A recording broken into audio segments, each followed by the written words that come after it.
Bonjour à tous, vous retrouverez ici un petit extrait de mon live, puisque j'ai décidé de faire des petites pastilles sur chacune de mes reviews.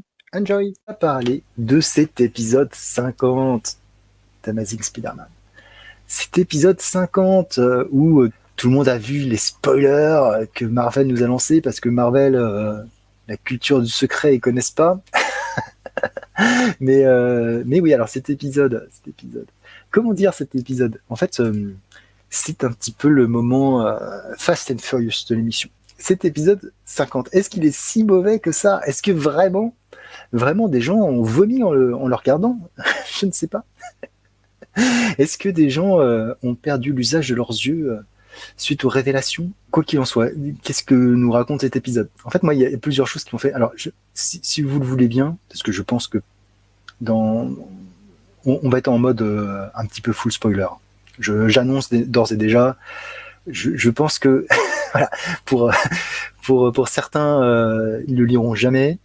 Même ceux qui ne lisent pas ce Zeb Wells critiquent Zeb Wells. Donc je pense qu'on peut y aller. En fait, ce qui est assez intéressant quand même, les choses intéressantes, c'est que Zeb Wells essaye mine de rien, de faire des pseudo-fils rouges avec ce qu'il a déjà présenté avant. Voilà. Cette situation ne sort pas de nulle part. Incroyable, amazing.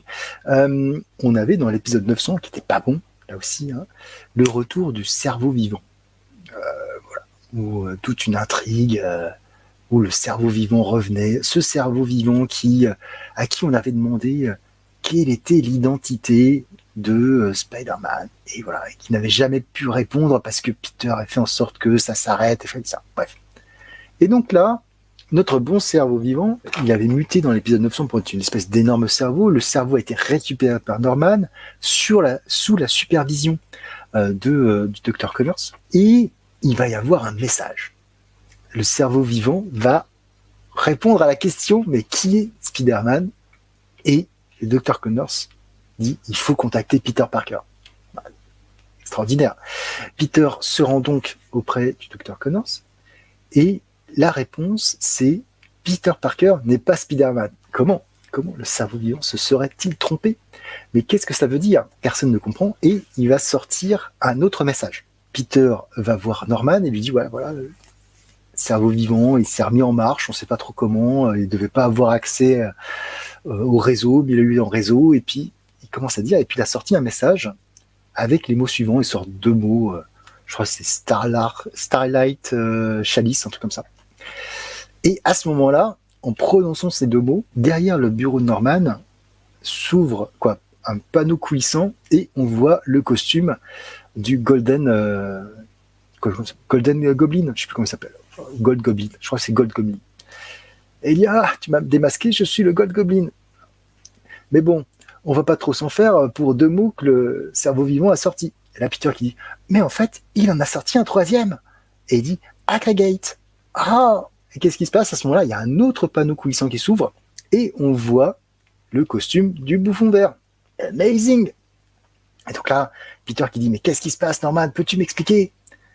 Et là il dit et forcément Norman fait sa tête. Je vous ai remis en petite capture cette tête très. On se dit oui, ce gars-là il a pas l'air très très sain. Hein. Je confierais pas quoi que ce soit. Il a l'air assez diabolique. Et donc il dit Norman n'est pas là. Bref, grosse baston. Avec Norman libère le gaz qui retirait les pouvoirs à Peter, donc il n'a plus de pouvoir. Donc ils essaient de se taper, mais il dit tu tapes comme un, je sais plus comment c'est quelle expression, mais en gros tu tapes comme un gros geek qui est pas allé à la salle de muscu. Enfin bref, il dit pas exactement ça, mais en gros il dit tu tapes pas fort. Baston, et puis bon, Peter dit ouais. Mais il y a quelque chose dans mon labo. Il dit tu m'as caché quelque chose dans ton labo. Hop, il se rentre dans le labo de Peter. Et en fait, Peter avait un contre-plan incroyable. Il dit, je ne t'ai jamais fait confiance, Norman. Je savais que tu allais plonger, donc j'ai pris des contre-mesures. Et donc, il va lui aussi envoyer un gaz innervant, pas innervant, mais je ne sais plus quel est le terme, en fait, incapacitant à Norman pour retirer ses pouvoirs de bouffon. En fait, donc, vous imaginez, donc déjà, quand ils ont tous les deux leurs pouvoirs, ça peut être pas fou, mais là, chacun s'est retiré le pouvoir de l'autre. Amazing. Amazing. Et surtout, moi, ce qui m'a fait délirer, c'est que donc il tabasse Norman, etc. Parce que bon, physiquement, Quoique Norman, physiquement, ça va, il est quand même pas, il est quand même assez musclé et assez athlétique. Mais bon, Peter, il a 30 ans de moins, donc forcément, il a mis une petite peignée. Et au moment où Peter dit, voilà, c'est bon, on arrête, notre ami Norman va sortir une citation tirée du livre Dr. Jekyll et Mr. Hyde, que je suis bien incapable de répéter parce que je ne l'ai pas écrite. Et à ce moment-là, il dit, ouais, et Norman, il dit, en fait, ce qui est marrant, c'est que l'auteur, je me demande dans quelle mesure il sait que son scénario est pas tip-top, parce que Norman dit lui-même, ouais, c'est pas une super phrase pour déclencher la réaction, mais c'est la seule que j'ai trouvée, un truc comme ça, complètement à l'ouest. Et donc, à ce moment-là, qu'est-ce qu'on a? Eh ben, on a donc Peter qui a été manipulé par Norman pendant le moment où celui-ci avait, enfin bref, récupéré ses péchés, etc. Je vous ai passé cette histoire de péché d'ailleurs. Mais en gros, il s'est servi d'un appareil pour manipuler le cerveau de Peter et le transformer en bouffon aussi. Voilà. Et donc ça se termine sur un gros éclat de rire de Peter qui a arraché le bas de son masque pour qu'on puisse voir son sourire avec ses dents toutes déformées. Ça aussi, c'est assez marrant. Ça doit être une. Il y a des gimmicks comme ça chez les dessinateurs. Et donc, Ed McGuinness, il sait pas faire des dents droites. Ses dents, elles sont toutes tordues. Donc au final, on finit cet épisode avec un Peter et un Norman qui se regardent tous les deux et qui rigolent comme des fous. Ouhou. En fait, on a tous les éléments pour faire une histoire qui est pas mauvaise. Sauf que c'est à chaque fois trop délayé et sans aucun suspense. On n'a véritablement aucun suspense.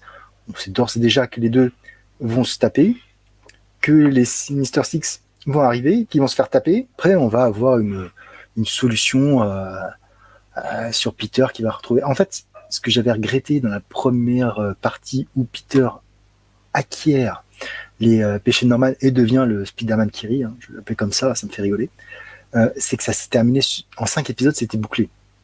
Début, milieu, fin, hop, on a rangé les jouets. Au lieu d'avoir un plan sur un temps un peu plus long pour se dire, ok, qu'est-ce qui va se passer si véritablement on a un Spider-Man qui tourne du mauvais côté. Première chose qu'il fait, et en fait c'est aussi là le problème, c'est que forcément la première chose qu'il va faire Spider-Man en tournant sa cutie, c'est essayer de buter Paul. Mais on s'en fout de Paul. Quoi, on s'en fout. Je sais que personne ne l'aime.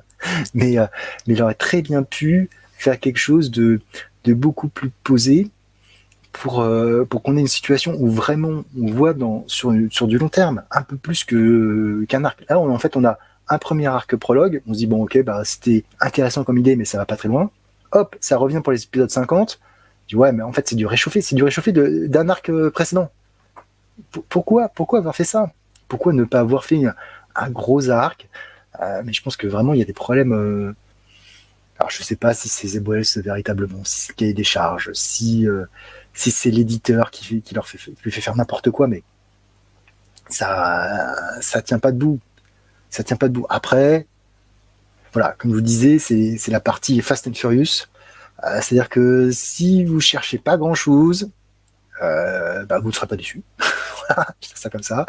Est-ce qu'en regardant les images, on est déçu? Non, c'est très bien dessiné, si on apprécie le style de McGuinness. Mais ouais,